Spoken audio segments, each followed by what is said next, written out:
Ready. Hello, good morning everyone.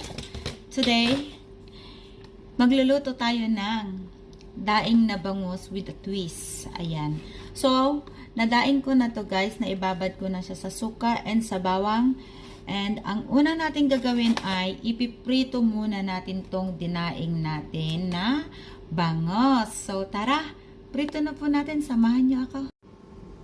So, ayan, lalagyan na natin siya ng oil ang ating pot dahil ready na.